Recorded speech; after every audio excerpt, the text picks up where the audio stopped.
तो हम लोग जो स्टार्ट करने जा रहे हैं ना, ट्रिग्नोमेट्री स्टार्ट करने जा रहे हैं। ट्रिग्नोमेट्री का सबसे इंपॉर्टेंट यही है ना भाई, कि अगर तुम क्लास 11 में मैथ पढ़ेगा ना, तो सबसे ज़्यादा कोई भी चैप्टर हम लोग स्टार्ट करने सबसे पहले उसका क्या कंडीशन है कि उसको हम लोग पढ़ पाए रहे, है ना। तो अगर हम लोग बात करें पढ़ क्यों रहे, तो मार्क्स के हिसाब से अगर बात करें तो लगभग तुमको 15 नंबर का ट्रिग्नोमेट्री से क्वेश्चन मिलेगा। कैसे मिलेगा? Trigonometry is not actually one chapter. Trigonometry include करता है चैप्टर 20। तो भैया आप 23 का स्टार्ट कर रहे हैं, क्योंकि चैप्टर 20 जो है उसको पढ़ने के लिए इधर से बहुत ज़्यादा खास लेना देना है नहीं, और एग्जाम वगैरह जब होगा ना तो सबसे पहले चैप्टर 23 से ही क्वेश्चन पूछेंगे। 20 हम लोग पढ़ लेंगे। तो चैप्टर 20 ये भी ट्रिग्नोमेट्री से ही रिलेटेड टाइप है। इसका नाम है मेजर ऑफ एंगल। स्कूल में अगर पढ़ाया होगा तो जानता होगा। 23 इसमें 3 एक्सरसाइज है। एक है ट्रिग्नोमेट्रिकल रेशियो, पढ़ेंगे तो बताएंगे क्या है, वो 23.3 है। एक है स्टैंडर्ड एंगल, वो क्या है वो पढ़ाएंगे तो बताएंगे। एक है 23.1 जिसमें एमसीक्यूज है। उसके बाद है चैप्टर 24, उसका नाम है कॉम्प्लीमेंट्री एंगल। कॉम्प्लीमेंट्री एंगल वो भी ट्रिग्नोमेट्री से ही रिलेटेड है, पढ़ाएंगे तो बताएंगे। और उसके बाद है चैप्टर 24 या फिर 24 ही है शायद, नहीं 23, 24, 25 होगा, हाँ 25 ही है, हाइट एंड डिस्टेंस, वो भी ट्रिग्नोमेट्री से ही रिलेटेड है। तो एक्चुअली एक चैप्टर है नहीं, चैप्टर 20, 23, 24, 25 4 चैप्टर है। बस समझ में आ रहा है क्या? तुम्हारा बुक में कितना क्वेश्चन है? चैप्टर है 26 में से 4, ऑलमोस्ट 16। बस समझ में आ रहा है? तो चैप्टर काफ़ी 4-5 है, इसलिए करीब 15 नंबर का क्वेश्चन ट्रिग्नोमेट्री से आता है, जिसमें से सीधा सीधी 2 नंबर का 3 क्वेश्चन रहता है। सॉरी 3 नंबर का 2 क्वेश्चन करना रहता है। दिया हुआ 3 दो रहता है, करना 2 रहता है। तो 6 मार्क्स तुमको मिलेगा। ये 6 मार्क्स कहाँ से मिलेगा? या तो चैप्टर 23 का कोई भी तीनों में से एक एक्सरसाइज से क्वेश्चन रहेगा। मोस्टली 23.1 से ले रहता है, क्योंकि इसमें सारा क्वेश्चन जो ऑब्जेक्टिव टाइप है। तो most of the question that you will get from the या तो 23.2 से, या तो 23.3 से, या फिर 24 से। तो 3 दिया रहता है, 2 करना रहता है। एक क्वेश्चन है जिसको हम लोग बोलते हैं हाइट एंड डिस्टेंस, वो चैप्टर 25 है, that is also link with the trigonometry. तुमको 5 नंबर का 2 क्वेश्चन दिया रहेगा, तुमको करना 1 रहेगा। तो कितना हो गया? 6, 5, 11। 2 नंबर में 2 क्वेश्चन ट्रिग्नोमेट्री का रहता ही है, और एमसीक्यूज में धर ले 2-3 को क्वेश्चन। तो 15-17 नंबर का ट्रिग्नोमेट्री से क्वेश्चन आएगा। लेकिन ये वाला बात समझ लो, that is not only chapter 23, कम से कम 4-5 चैप्टर का कॉम्बिनेशन है, तब जाके पूरा ट्रिग्नोमेट्री होगा। बोल समझ में? अब आगे ये मार्क्स का, अब अगर हम लोग आगे बढ़ें के बारे में, तो लगभग 8 से 9 चैप्टर, 8 से 9 चैप्टर क्लास 11 में पूरा ट्रिग्नोमेट्री का, पूरा 8 से 9 चैप्टर। तो भैया 8 से 9 का सीधा 8 या सीधा 9? एक्चुअली एक चैप्टर उसमें से है ना, revision of the previous exercise है, नहीं समझा?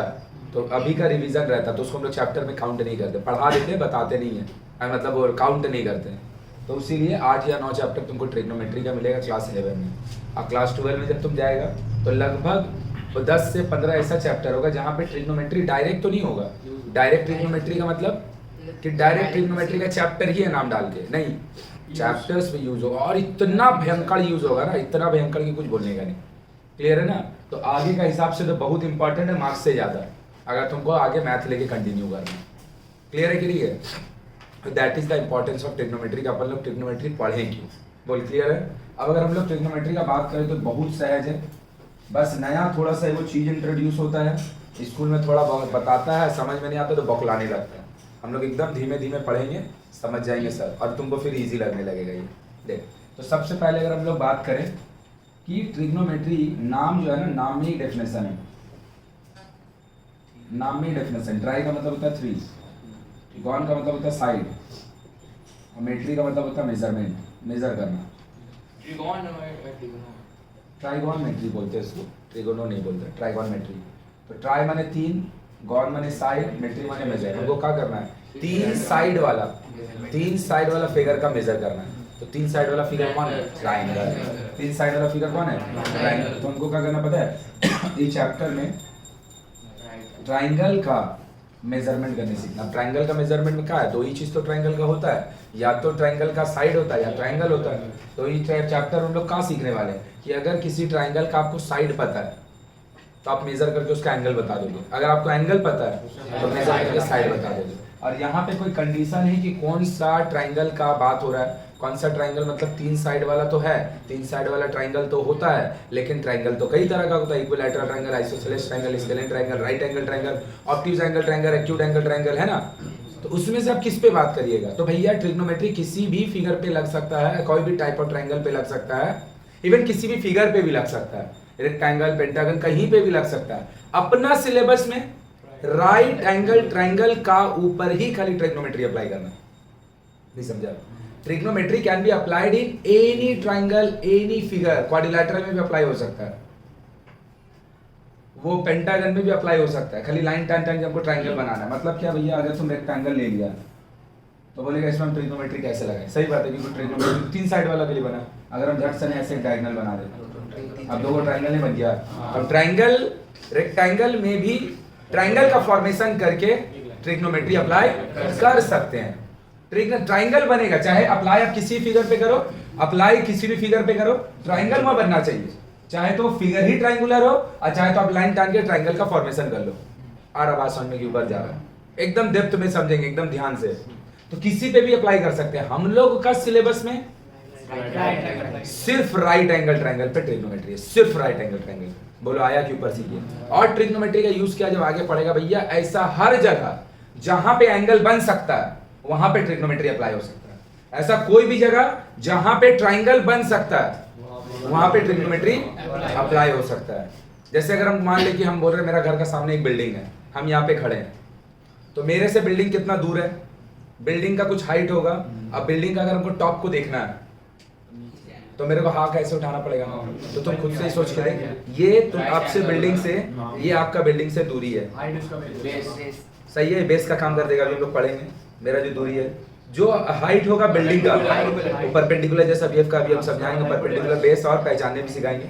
और ऐसे करके जो आप अपना आंख उठा रहे हैं तो देख रहा है, तो पता है क्या, अगर आपको बिल्डिंग से अपना दूरी पता है, आप कितना बिल्डिंग का टॉप को देखने के लिए आप एंगल बना रहे हो वो पता है, आप पता है बिल्डिंग का हाइट बता दीजिएगा।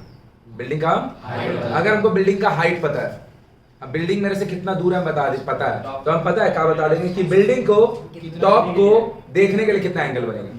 हमको बिल्डिंग का टॉप को देखने के लिए कितना एंगल बन रहा है अगर पता है, हमको अगर हाइट पता है, पता हम बता देंगे बिल्डिंग मेरे से कितना दूर है, सब ट्रिग्नोमेट्री अप्लाई करके। ऐसा कोई भी जगह तुमको देख ले, कोई भी जगह जहां पे भैया ट्रिग्नोमेट्री ट्रायंगल बन सकता है, एंगल बन सकता है, वहां पे ट्रिग्नोमेट्री अप्लाई हो सकता है। अब ट्रिग्नोमेट्री कोई डे टू डे लाइफ का तो चीज है नहीं कि तुम सब्जी दुकान में जाएगा, जैसे प्रॉफिट एंड लॉस देख लेता है, परसेंटेज देख लेता है, तो ट्रिग्नोमेट्री भी जाके देख लेगा। नहीं समझा मेरा बात?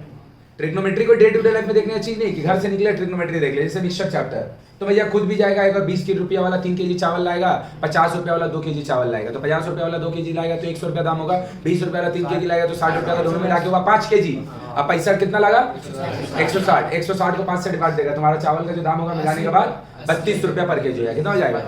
5 kg ना हो गया। लो भाई, लिया था 20 वाला, लिया था 50 वाला, दोनों को मिला के जो इफेक्टिव प्राइस आया तो 32 रुपए का हो गया, मिक्सचर हो गया। तो तुम ये सब डे टू डे लाइफ में देख सकता है, ट्रिग्नोमेट्री नहीं देख सकता। वो भी देख सकता है, जब सीख जाएगा, समझ जाएगा, तो तुम समझ जाएगा कि कोई भी रेलवे का कंस्ट्रक्शन हो, ब्रिजेस बने, बिल्डिंग बने, कुछ भी, वहां पे ट्रिग्नोमेट्री लगता ही लगता है कि कोई बिल्डिंग हो, कोई ब्रिज हो, कितना लोड सहेगा। देखेगा बिल्डिंग जब स्टार्ट हो रहा होता तो सामने लिखा होता ब्रिज का कि भैया इतना हेवी लोड वाला गाड़ी इससे नहीं जाएगा। उसको कहां से पता चलता है कितना लोड वाला नहीं जाएगा? वो कभी भेजा है? बनने से पहले बता दे रहा है। कोई लिफ्ट है, बनने से पहले बता दे रहा है कि उसका भैया मैक्सिमम लिमिट 480 kg आदमी उसमें जा सकता है, या फिर 8 आदमी जाएगा। देखिए लिफ्ट का अंदर लिखा रहता है। वो कहां से बता दे रहा है? बनने से पहले कैसे बता दे रहा है? आदमी का चढ़ने से पहले कैसे बता दे रहा है? इसका मतलब उन लोग बनने का साथ ना बनने से पहले सब मेजरमेंट कर लेता होगा। और वो सब जगह भी कहा है, हर जगह पे मेजर होगा तो ट्रिग्नोमेट्री लगता ही है, हर वो जगह जहां पे एंगल बन सकता है। बोलो थोड़ा थोड़ा ट्रिग्नोमेट्री का इंपॉर्टेंस समझ में आया? तो अब हम लोग क्या करें, ट्रिग्नोमेट्री का अंदर जा रहे हैं, ठीक है ना? तो व्हाट इज ट्रिग्नोमेट्री? तो ट्रिग्नोमेट्री क्या है भैया? किसी भी, ध्यान से देखिएगा, राइट एंगल ट्रायंगल का, किसी भी राइट एंगल ट्रायंगल का, इसको अगर हम बोलते 90 डिग्री है, तो बचा हुआ तीनों एंगल मिलके कितना 180, तो बचा हुआ तीनों मिलके अगर 180 और एक जन अकेले 90 हो जाए तो पक्का बचा हुआ दोनों 90 से कम ही होगा। अरे भैया ये 1 डिग्री भी होगा तो 89 डिग्री होगा, तभी तो तीनों मिलके 180 होगा। ये भी 90 ये भी 90, ऐसा नहीं हो सकता है। दो एंगल अगर 90 हो जाएगा तो दोनों मिलके 180 हो जाएगा, तो तीसरा एंगल कुछ बचेगा नहीं। और ट्रायंगल का तीनों एंगल का सम कभी 180 से ज्यादा 180 से कम भी नहीं हो सकता। तो एग्जैक्टली कितना होगा? तो अगर एक जन अकेले 90 है तो बचा हुआ दोनों मिलके 90 होगा, और अगर बचा हुआ दोनों मिलके 90 होगा इसका मतलब दोनों का वैल्यू 90 से कम होगा। और 90 से कम वाला एंगल को एक्यूट एंगल बोलते हैं। अगर कोई भी एंगल का वैल्यू 0 से लेकर 90 से कम है तो उसको बोलते हैं एक्यूट एंगल। एग्जैक्टली 90 है राइट एंगल बोलते हैं। 90 से 180 अगर रहता है ऑब्ट्यूज एंगल बोलते हैं। एग्जैक्ट 180 होता है स्ट्रेट एंगल बोलते हैं। सुनो ध्यान से, 180 से 360 के बीच होता है उसको रिफ्लेक्स एंगल बोलते हैं। क्या बोलते हैं? मतलब अगर 240 को एंगल का वैल्यू तो उसका नाम क्या होगा? Reflex angle. अगर कोई एंगल का वैल्यू एग्जैक्ट 360 है उसको बोलते हैं कंप्लीट एंगल। 0 से 90 तक, लेकिन 90 से कम एक्यूट। एग्जैक्टली 90 होगा राइट एंगल, 90 से 180 होगा ऑब्ट्यूज, एग्जैक्टली 180 होगा स्ट्रेट एंगल। इसीलिए इसको देखते हैं angle on straight line use करते हैं। 180 से 180 रिफ्लेक्स यूज होगा जब हम लोग थ्योरम पढ़ेंगे, रिफ्लेक्स एंगल। और एग्जैक्टली 360 होगा कंप्लीट है। तो हम लोग क्या पढ़ रहे हैं भैया कि अगर किसी भी राइट एंगल ट्रायंगल का, क्योंकि अपना सिलेबस में राइट एंगल ट्रायंगल पे ही ट्रिग्नोमेट्री अप्लाई करना है। ट्रिग्नोमेट्री अप्लाई किसी भी ट्रायंगल में कोई भी फिगर में हो सकता है जहाँ पे एंगल बन सकता है। और आप लाइन बाइन टाइन के भी कम से कम ट्रिग्नोमेट्री ये बना दो, एंगल बना दो तो आपका ट्रिग्नोमेट्री अप्लाई हो सकता है, उसमें कोई दिक्कत नहीं है। तो अगर हम बोलेंगे ये एंगल अगर 90 है तो बचा हुआ दोनों 90 से जितना भी होगा तो मतलब बोल सकते हैं दोनों एक्यूट हो गए। एक्यूट एंगल को ना डिनोट करने का एक तरीका है थीटा। सबसे पहले तो आदमी इसी को देख कर डरता है कि ये आता कहां से, ये है कौन? अरे भैया प्रेशर को P से डिनोट करता है, मास को M से डिनोट करता है ना, एक्सेलरेशन को A से डिनोट करता है, फ्रीक्वेंसी को F से डिनोट करता है। तो एक्यूट एंगल को डिनोट करने का एक तरीका है जिसका नाम है थीटा। आगे पढ़ेंगे, खाली थीटा से काम नहीं चलेगा, 2-3 को एंगल एक साथ आ जाएगा तो अलग अलग सिंबल तो लगेगा। तो थीटा का जगह लोग अल्फा बोलना चालू कर देता है, इसको बोलते हैं अल्फा। वो लोग बीटा बोलना चालू कर देता है, इसको बोलते हैं बीटा। वो लोग गामा बोलना चालू कर देते हैं, इसको बोलते हैं गामा। क्योंकि एक उससे काम नहीं चलता है, ढेर सारा एक्यूट एंगल का जरूरत पड़ जाता है तो 2-3-4 वो हमको जरूरत पड़ता है। अब अपना कॉम्प्लेक्स इतना ट्रिग्नोमेट्री है नहीं तो अपना क्या होता है मैक्सिमम एक ट्रायंगल, एक एंगल या 2 एंगल से काम चल जाता है। मतलब मैक्सिमम अगर आएगा किसी क्वेश्चन में तो 2 एंगल इन्वॉल्व होगा, उससे ज्यादा नहीं होगा। लेकिन क्लास 11 में जाएगा, फिजिक्स पढ़ेगा तो ट्रिग्नोमेट्री लगेगा रोज लगेगा। मैथ से ज्यादा ट्रिग्नोमेट्री फिजिक्स में लगेगा। तो वहां पे क्या होगा ना, एक ही फिगर में 4-5 को एक्यूट एंगल का जरूरत पड़ गया तो उसको क्या करना पड़ेगा, θ1 θ2 θ3 θ4 ऐसे लिखना पड़ेगा तो कॉम्प्लेक्स दिखने लगता है। इसीलिए लोग क्या किया 4-5 को नाम ले लिया। तो भैया ये सब क्या है, एक्यूट एंगल को डिनोट करने का कोई तरीका और कुछ नहीं है। समझ में आया कि नहीं आया? तो थीटा क्या है भैया, एक्यूट एंगल को डिनोट करने का कोई तरीका। याद रखिएगा किसी भी राइट एंगल ट्रायंगल में आज से इसको परपेंडिकुलर और इसको बेस बोलना छोड़ दो। किसी भी राइट एंगल ट्रायंगल में एकदम कोई कुछ नहीं बोला, खाली सुनो। किसी भी राइट एंगल ट्रायंगल में आप जिसको एक्यूट एंगल कंसीडर करते हैं, एक्यूट एंगल का सामने वाला परपेंडिकुलर होता है। एक्यूट एंगल का सामने वाला परपेंडिकुलर होता है। हम एक्यूट एंगल कंसीडर कर रहे हैं किसको, सी को। किसको? सी का सामने कौन है, ये, इसीलिए ये परपेंडिकुलर है। और जो बचा नीचे बेस, और 90 का ऑपोजिट में हमेशा होता है हाइपोटेन्यूज। हाइपोटेन्यूस नहीं होता, हाइपोटेन्यूज होता है। सही है। लेकिन अगर हम इसको एक्यूट एंगल बोले होते, इसको एक्यूट एंगल नहीं बोल रहे होते तो पता मेरा बीसी परपेंडिकुलर बन जाता। बीसी तो याद रखेगा कभी भी एक तो राइट एंगल ट्रायंगल हम बना के तुमको अगर पूछे भैया उसमें परपेंडिकुलर कौन है तो तुम हमसे पहले पूछेगा भैया आप बताइए आप एक्यूट एंगल किसको कंसीडर करना चाह रहे हैं। अगर आप एक्यूट एंगल सी को कंसीडर करना चाह रहे हैं तो आपका परपेंडिकुलर एबी है, और अगर आप एक्यूट एंगल एबी को कंसीडर करना चाह रहे तो 90 के ऑपोजिट में हाइपोटेन्यूज। जो भी एक्यूट एंगल दोनों में से कंसीडर करना चाह रहे हैं, जिसको भी कंसीडर कीजिएगा उसका सामने वाला परपेंडिकुलर और जो बचेगा बोलो बात समझ में आया। और राइट एंगल ट्रायंगल में बाबू, राइट एंगल ट्रायंगल में क्या हो गया भाई, ठीक है। राइट एंगल ट्रायंगल में अच्छा ही लिख लेगा, हाँ इसको रिफ्लेक्स एंगल बोले ना। राइट एंगल ट्रायंगल में थीटा के सामने वाला परपेंडिकुलर और जो बचेगा वो राइट एंगल ट्रायंगल। बाबू इतना तो सबको ही पता है, हाइपोटेनस का जो स्क्वायर होता है। तो सबसे नया बात यहाँ पे हम क्या सीखें, सबसे नया बात हम यहाँ पे सीखें, सबसे नया बात हम यहाँ पे सीखें कि राइट एंगल ट्रायंगल का ही ऊपर ट्रिग्नोमेट्री अप्लाई करना है। और ट्रिग्नोमेट्री में जो बचा हुआ दो एंगल, राइट एंगल एक तो हो गया, जो बचा हुआ दो एंगल दोनों एक्यूट होगा। तो परपेंडिकुलर पहचानने के लिए सबसे पहले पहचानना है कि आप इसको एक्यूट एंगल कंसीडर कर रहे हैं। जो एक्यूट एंगल होगा उसके सामने का लिखो, ये वाला बात लिखो, ये वाला लिखो, इसके बाद ये वाला लिखेंगे। कहा है एक्यूट एंगल को डिनोट करने का एक तरीका। तो इधर पे सारे लोग अब तो भैया आप इसको थीटा बोले इसलिए आपका ये परपेंडिकुलर है। अगर आप एंगल ए को थीटा बोल दिए होते तो आपका परपेंडिकुलर, तो जब भी हम पूछेंगे कि राइट एंगल ट्रायंगल में भैया सबसे पहले परपेंडिकुलर हमको बताओ, तो तुम्हारा काम होगा मेरे से पूछना पहले आप हमको एक्यूट एंगल बताओ। क्लियर है? थीटा किधर? थीटा आपका कौन है? थीटा एक्यूट एंगल है। थीटा ने बोलेगा अल्फा बोलो। देखो सारे लोग इधर पे बोलो, कुछ नहीं, खाली देखो। याद रखिएगा किसी भी राइट एंगल ट्रायंगल का, दुख जाए इधर, किसी भी राइट एंगल ट्रायंगल का जो सबसे बड़ा साइड होता है वो उसका हाइपोटेनस होता है। उसके बाद जो बेस और परपेंडिकुलर, उसमें बेस बड़ा हो सकता है, परपेंडिकुलर छोटा, परपेंडिकुलर बड़ा हो सकता है, बेस छोटा। लाइक हम अगर ऐसा ट्रायंगल बना दें तो ये हाइपोटेनस है, वो सबसे बड़ा ही होगा। बेस और परपेंडिकुलर, परपेंडिकुलर छोटा है, बेस बड़ा है, हाइपोटेनस अभी भी बड़ा होगा। बेस और परपेंडिकुलर, परपेंडिकुलर बड़ा है, बेस परपेंडिकुलर बड़ा है। तो बी और पी में कोई भी बड़ा छोटा हो सकता है, लेकिन सबसे बड़ा कोई दिक्कत नहीं। अब तुम ध्यान से देखो, तो हम लोग करना ट्रिग्नोमेट्री में ना 3 टाइप का फॉर्मूला है। उसमें से सबसे पहला हम लोग फॉर्मूला पढ़ने जा रहे हैं ट्रिग्नोमेट्रिक रेशियो। भैया नाम क्यों दे रहे हैं? क्योंकि जब हम पुकारेंगे नाम तो तुम्हारा दिमाग में आ जाना चाहिए भैया काची का बात कर। तो ट्रिग्नोमेट्रिक रेशियो क्या है भैया? नाम में ही डेफिनेशन है रेशियो। क्या है भैया? ध्यान से देखना। किसी भी एक राइट एंगल ट्रायंगल में, किसी भी एक राइट एंगल ट्रायंगल में अगर ये आपका थीटा होगा तो साइन थीटा का होता है, यहीं से बुकलाना चालू होता है। साइन थीटा का होता है परपेंडिकुलर एंड पूरा लिखेगा एंड हाइपोटेनस का रेशियो होता है। अब हम इसको थीटा बोल दिए तो ये कंफर्म भी हो गया, परपेंडिकुलर एंड हाइपोटेनस का रेशियो। बस यही देख के सबसे पहले सब घबरा जाता है, जो है का ये, अरे मेरा भाई साइन थीटा को डिनोट करने का तरीका है, और ये क्या है? एक तो रेशियो को रिप्रेजेंट करता है कि परपेंडिकुलर और हाइपोटेनस का जो रेशियो होता है उसका नाम है साइन थीटा, उसका नाम है साइन थीटा। मान ले कि हम बोलेंगे मेरा और उसका पैसा का रेशियो डिवाइड है, वो जो रेशियो आएगा निकल के उसका नाम हम जेड रखेंगे, मेरा मर्जी हम रखेंगे। तो वैसे ही ट्रिग्नोमेट्री में परपेंडिकुलर और हाइपोटेनस का जो रेशियो होता है लेंथ का साइड का, ये वाला रेशियो का नाम होता है sine theta.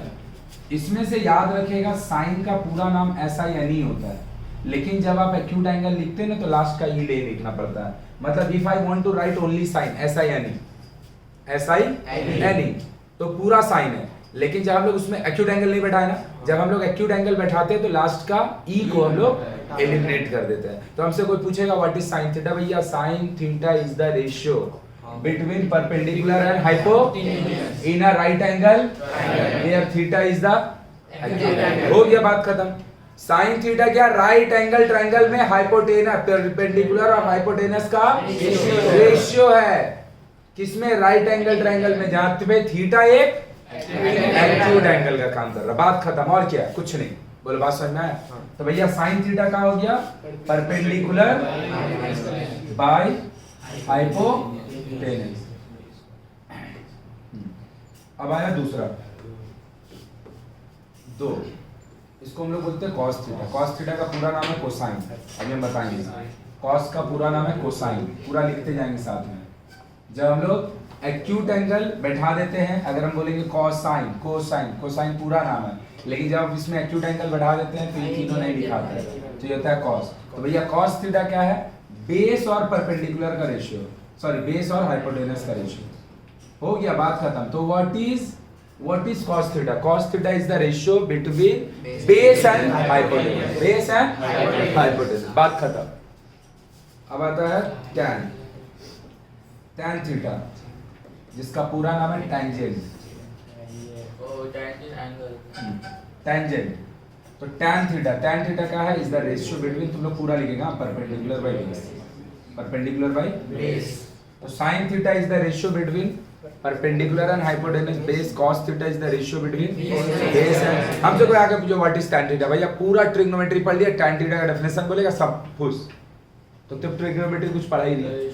Is tan theta is the ratio between perpendicular and base in a right angle where theta is the सब चीज याद रखिएगा। रेसिप्रोकल एक तो वर्ड होता है भैया, रेसिप्रोकल का होता है दो का रेसिप्रोकल, 1/2, 2/5 का रेसिप्रोकल, 1/3 का रेसिप्रोकल। तो रेसिप्रोकल क्या होता है मेरा भाई? रेसिप्रोकल होता है वो किसी भी वैल्यू का जो भी न्यूमरेटर और डिनोमिनेटर है उसको अगर आप पलट दीजिएगा उसी को रेसिप्रोकल बोलते हैं।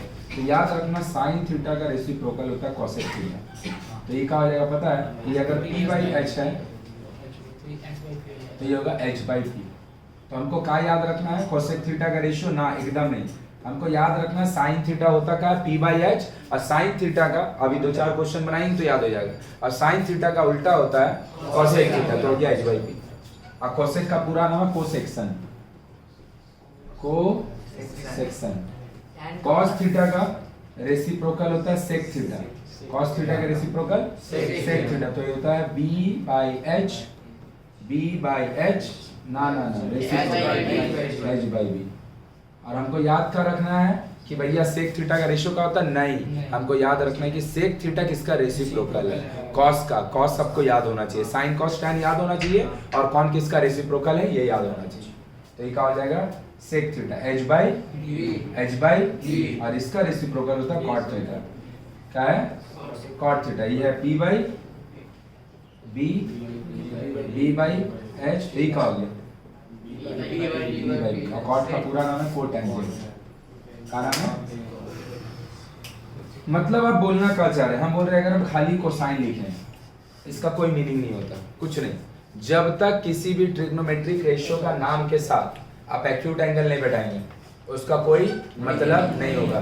जैसे अगर हम बोलेंगे, हम लोग 9th क्लास में लोगैरिथम पढ़ते थे, LOG लॉग का कोई मतलब ही नहीं है। LOG log is the abbreviation of logarithm. Logarithm जो बड़ा वर्ड है उसका शॉर्ट फॉर्म है LOG लॉग। इसका मीनिंग कुछ नहीं है। लॉग का मीनिंग तब आता है जब इसके साथ आप वैल्यू और इसके साथ आप बेस लिखते हैं। जब इसके साथ आप वैल्यू इसके साथ बेस लिखते हैं, जब इसके साथ आप वैल्यू और इसका बेस। तो वैसे ही ये सारा नाम का कोई मीनिंग नहीं है जब तक हम उसमें एक्यूट एंगल अप्लाई। बोलो बात समझ में आया? तो sine theta p/h, cos theta b/h, tan theta p/b। Sine का reciprocal cosec theta h/p, cosec cos theta का reciprocal sec theta h/b, tan theta का रेसिप्रोकल कॉट थीटा b/b। अब भाई कई लोग आके बोलता है, देख लो बाबू, हम पहले ही तुमको इंपॉर्टेंस समझा दिया ट्रिग्नोमेट्री पढ़ना का है, क्योंकि क्लास 11 में मैथ पढ़ना है, इसलिए हम देखो बोल रहे ट्रिग्नोमेट्री 17 नंबर भाड़ में जाए, उस पर हम बात ही नहीं कर रहे हैं। अब तू बोलेगा हमको ये वाला 3 चीज याद नहीं होता है, तो हम कहा तेको सोच के बोलेंगे कि अगला साल ते जाके मैथ में 10-12 चैप्टर ट्रिग्नोमेट्री पढ़ेगा। बात मेरे समझ में आ रहा है? कई लोग बोलते हैं हमको याद ही नहीं होता है, तो तुम पढ़ेगा क्या, यही छोड़ दो। समझ में आ रहा है? तो ये वाला याद करने के लिए ना स्कूल में जब पढ़ाएगा या कोचिंग में पढ़ाता है तो ढेर सारा तरीका का ना ट्रिक लगा के याद कराता है। हम बोलते हैं भाई जिसको याद नहीं होता ट्रिग्नोमेट्री पढ़ो ही मत, छोड़ दो, कोई जरूरत नहीं है। समझा कि नहीं समझा? जैसे हम लोग जब पढ़ते थे, मेरा टीचर हमको पता नहीं क्यों पढ़ाता था लेकिन कराता था, ऐसे बोलता था, पंडित बद्री प्रसाद, ये वाला याद करने के लिए। हमको उससे मजा आता था सुनने में, कॉमेडी के लिए ठीक है, लेकिन जो ये सब लिख के याद करता है ना, फिर उसके ऊपर हमको बहुत मजा आता है कि उससे पहले ही से उसका टीचर भी मान लिया कि उससे याद होने वाला नहीं है, उससे ट्रिग्नोमेट्री होने वाला नहीं। ये लिखने का मतलब ही हो जाता है, पंडित बद्री प्रसाद। कॉमेडी लगता है तो ठीक है, हरी हरी बोल देखना भी, पंडित बद्री प्रसाद, हरी हरी बोल। Pandit Badri Prasad, p/h, b/h, e/h। सही बात? कोई दिक्कत किसी को? कोई दिक्कत किसी को? कितना ते इलॉजिकल माइंड है। इससे ही कहां से पता चल गया कि जो चीज लिखा है वो साइन के लिए लिखा है। यही तो देखो पता चल गया p/h है। p/h है किसके लिए? ये 6 में से किसके लिए? वो तो याद करना ही पड़ेगा। तो ये वाला काहे याद करेगा? नहीं समझा? तो मजा के लिए सही है, लेकिन ये सब याद करने के लिए बेफिजूल का चीज है। 4 को सम्स बनाएगा याद होगा, साइन थीटा p/h, और 4 को सम्स से दूर में अभी तक याद हो गया होगा, sign theta p/h, cos theta p/h, tan theta p/p। और साइन का रेसिप्रोकल कोसेक, tan का cos का रेसिप्रोकल सेक, एंड tan का रेसिप्रोकल कॉट। तो अगर 3 को याद है तो इनको तुमको ऐसे ही याद हो गया। बोलो क्लियर है? तो याद क्या करेंगे? इन तीनों का रेशियो भी याद नहीं करेंगे, सम्स बनाएंगे तो याद हो जाएगा। अरे सम्स भी नहीं बनाएंगे, बोलते बोलते याद हो जाएगा। और उसका रेसिप्रोकल कौन है वो ध्यान रखने का चीज है। बोला आया पेपर से ही है। उसके बाद कई सारे इंग्लिश मीडियम वाला लोग, इंग्लिश मीडियम जो स्कूल में पढ़ते हैं उन लोग को इंग्लिश में याद कराता है, हमको आज तक याद नहीं हुआ। सम पीपल हैव, हाँ, सम people have curly brown hair. Some people have curly brown hair turned permanently black. Some people have curly brown hair. curly brown hair था, टर्न हो गया, turn permanently black. It is by far better, क्योंकि यहाँ पे वो अपना नाम नहीं लेके आ रहा कि हम किसका रेशियो है. Some people have curly brown hair turn permanently. कोई तकलीफ नहीं है, बहुत अच्छा आदमी है, इंग्लिश वाला लोग. लेकिन कितना चोमू वाला बात है कि ते बोल रहा हमको ये 3 तो साला याद नहीं होगा, ये 3 तो हमको इतना बड़ा कहानी तो याद कर लेगा. किसको यहाँ पे याद हुआ अगर बताओ तो? हम तो हर साल बोलते तब हमको याद है, तो भी हमको कितना पहले दिमाग में जोर डालना पड़ा याद करने के लिए. Some people have curly brown hair turn. हम ये याद कर लेंगे, हम इतना बड़ा 9 वर्ड वाला याद कर लेंगे और हम ये 3 को याद करेंगे. तो ये तो चमुई वाला बात है ना भाई, बात समझ में आए कि तो ये सब कुछ याद नहीं करना है, सीधा बोलेंगे सम्स और सम्स बन के खत्म. बोलो आया कि ऊपर से गया? चलो जल्दी से लिखो. This is trigonometric ratio. नाम रखेंगे ट्रिग्नोमेट्रिक रेशियो, पूरा नाम लिखेंगे, ट्रायंगल बनाएंगे, ये वाला 6 चीज लिखेंगे जल्दी से. तो हम लोग का हो गया रेसिप्रोकल फार्मूला. सही है? किसी को दिक्कत? Sorry reciprocal trigonometric ratio. तो याद रखेगा ट्रिग्नोमेट्रिक रेशियो केडो है 6. याद किसको रखेंगे? Sine cos tan. Sine p by h cos b by h tan p by b. और नहीं याद रखना है. अब याद रखना कौन किसका रेसिप्रोकल है. साइन का रेसिप्रोकल cos से h by p, cos का से h by b, cot किसका tan का p by. कोई दिक्कत किसी को भी? तो कर्ली ब्राउन हरी हरी कोई जरूरत. अब आया रेसिप्रोकल फॉर्मूला. हम लोग अपना नाम रख रहे हैं सबको ताकि याद करें हम, और जब हम पुकारे कि बाबू इसका बारे में बात कर रहे हैं तो तुमको दिमाग में आ जाए कि भैया काची का बात कर रहे हैं प्लीज. तो रेसिप्रोकल फॉर्मूला क्या है देखो इधर पे सब कोई. हम जानते हैं कि अगर कोई नंबर लिखा हुआ है 2/5 और उसका रेसिप्रोकल है 5/2, भैया अगर आप काट दीजिएगा तो 1 आएगा. कोई भी नंबर को अगर हम उसका रेसिप्रोकल से मल्टीप्लाई कर देंगे तो कट के 1 ही देगा. दिमाग में सोच के देख लो, 1/3 कट जाएगा, ये 4/3 का 3/4 कट के. तो क्या हम बोल सकते हैं? ध्यान से देखो, सेकंड फार्मूला लिखने जा रहे हैं reciprocal formula. Sine theta into cosec theta is equal to 1. Sine theta into cosec theta is equal to. सही बोले गलत? सही बोले गलत? पक्का बात? सेकंड ध्यान से देखिए. cos theta into sec theta is equal to. करके दिखाने की जरूरत है, समझ गया? पक्का? tan theta into cot theta is equal to. नहीं आया? आया के ऊपर से गया, आया के ऊपर से गया. ये दोनों अगर एक दूसरे का रेसिप्रोकल है तो इन लोग का प्रोडक्ट. तो रेसिप्रोकल फार्मूला क्या है? 3 trigonometric ratio 6 reciprocal formula 3. Clear है? चलो लिखो, जैसे नाम देके लिख रहे हो वैसे लिखो. का बात सबको क्लियर हो पा रहा है? तो ये कोई नया फार्मूला तो नहीं है. अगर तुम समझ गया कि कोई भी दो नंबर अगर एक दूसरे का रेसिप्रोकल हो तो दोनों का प्रोडक्ट. साइन का रेसिप्रोकल कोसेक है तो दोनों का प्रोडक्ट. कॉस का रेसिप्रोकल सेक है तो दोनों का प्रोडक्ट. और tan का रेसिप्रोकल कॉट है तो दोनों का प्रोडक्ट. थर्ड फार्मूला है जिसका नाम है स्क्वायर फार्मूला. फार्मूला हम लोग पढ़ रहे हैं इसीलिए. तो ट्रिग्नोमेट्री देख के घबराना नहीं है भाई. सबसे पहले तो ट्रिग्नोमेट्री देख के आदमी थीटा ही बौखलाता है.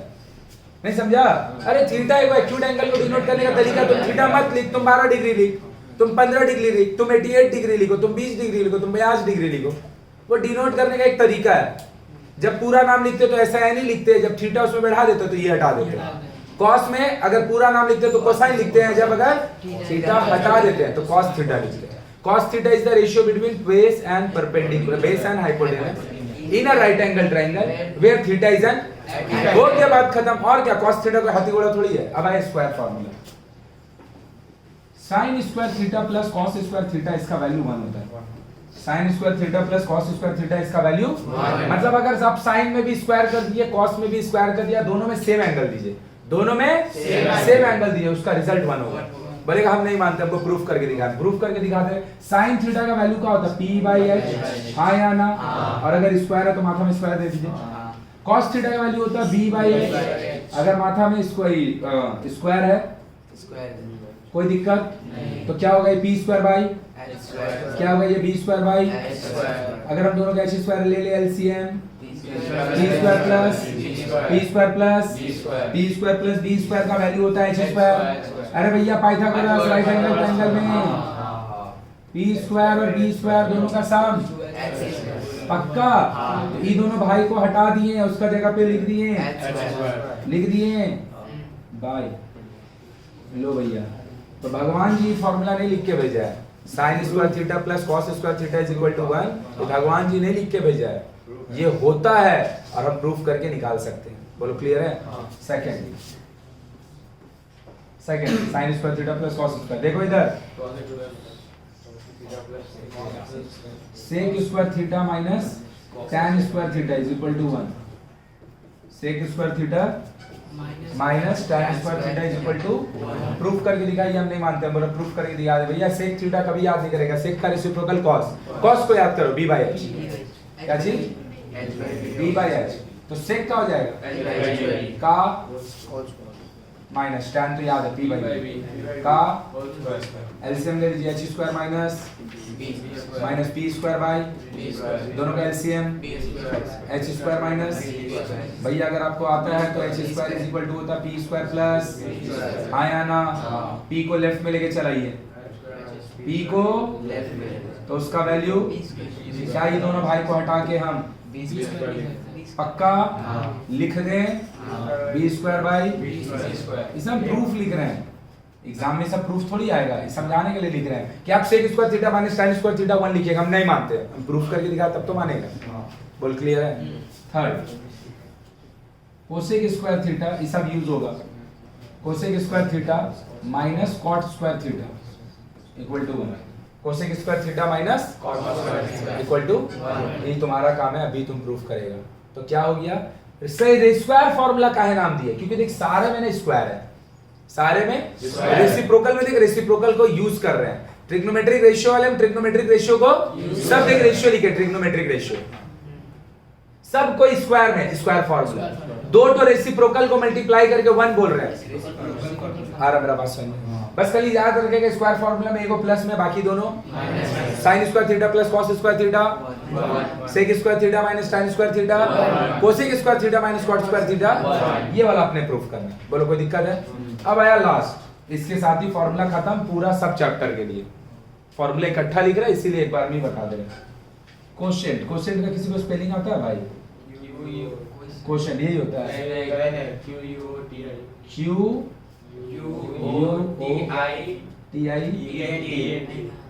पक्का क्वोशिएंट जो डिवाइड देके बचता है, क्वोशिएंट फॉर्मूला वो वाला।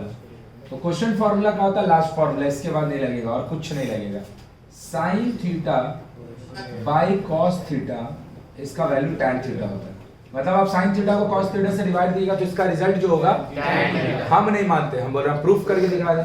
साइन थीटा होता है p/h, कॉस थीटा होता है, दोनों का h भाई साहब कर लिया, क्या बचा? ये कौन है? नहीं समझा मेरा बात, नहीं समझा मेरा बात, कि भैया आप जो लिख रहे हैं टैन थीटा, ना तो आप रैंडम लिख रहे हैं और ना तो हम तुम रैंडम समझ रहे हैं, रैंडम वो होता है इसलिए हम लिख रहे हैं। आ रहा मेरा बात समझ, इसके बाद और नहीं लिखेंगे, जो ली दिए। Quotient formula is the last formula, cos theta by sin theta जो होता है, ये होता है cot थीटा। क्यों? cos थीटा होता है b/h, sin थीटा होता है, इतना तो कम से कम याद हो गया, b/p कौन है भैया? cot होता है, tan होता है p/b, cot उसका रेसिप्रोकल है। आया क्या? बस इतना ही में पूरा चैप्टर खत्म हो जाएगा, और पूरा चीज में तुमको एक चीज तो कॉमन मिला होगा कि भाई साहब आपको जो आप लिखे हो उसमें से सब ट्रिग्नोमेट्रिक रेशियो से फॉर्मूला डिराइव हो, सारा का सारा तो ट्रिग्नोमेट्रिक रेशियो क्या हो 6 sin theta p by h cos theta p by h tan theta p by sin का रेसिप्रोकल कोसेक tan का cos tan का cos cos का अगर आपको sin cos tan पता है तो आपको कोसेक अब आए स्क्वायर फार्मूला नहीं रेसिप्रोकल फार्मूला कोई भी दोनों नंबर अगर एक दूसरे का रेसिप्रोकल है दोनों को अगर मल्टीप्लाई किया तो sin theta into cosec theta 1 tan theta into cot theta 1 cos theta into sec theta 1 जब तक किसी भी एक्यूट एंगल को कोई भी ट्रिग्नोमेट्रिक रेशियो के साथ अगर आप भैया आता है थीटा नहीं लिखोगे ऐसा इनका कोई मीनिंग नहीं है अगर खाली cos लिख देंगे cos cos का कोई मतलब नहीं है जब एक्यूट एंगल आएगा तब उसका मीनिंग आता है जैसे log में जब बेस और वैल्यू आता है तो उसका मीनिंग होता है एलओजी का कोई मतलब नहीं है टी एंड tan का कोई मतलब नहीं है tan थीटा का मीनिंग है बात समझ में आया कि नहीं what is tan theta is the ratio between perpendicular and base in a right angle where theta is the बात खत्म समझ में आया कि ऊपर से लिया क्लियर है और आया अब square formula sin square theta plus cos square theta 1 sec square theta minus tan square theta 1 cosec square theta minus cot square theta 1 अब आया क्वेश्चन फार्मूला sin थीटा से cos थीटा को डिवाइड कीजिए दिमाग है तो दिमागे में डिवाइड कीजिए sin theta p by h cos theta b by h h cut गया p बाई b बचेगा tan theta cos theta by sin theta cos theta by cos theta b by h sin theta b by h h h cut गया b by b क्या होगा बोलो कोई दिक्कत है किसी को भी तो यहीं तक हम लोग का फार्मूला और फार्मूला कहीं नहीं लगेगा पूरा चैप्टर में बोल क्लियर है चलो छाप देखो इधर तो अब हम लोग स्टार्ट कर रहे हैं एक्चुअल में 23.1 क्लियर है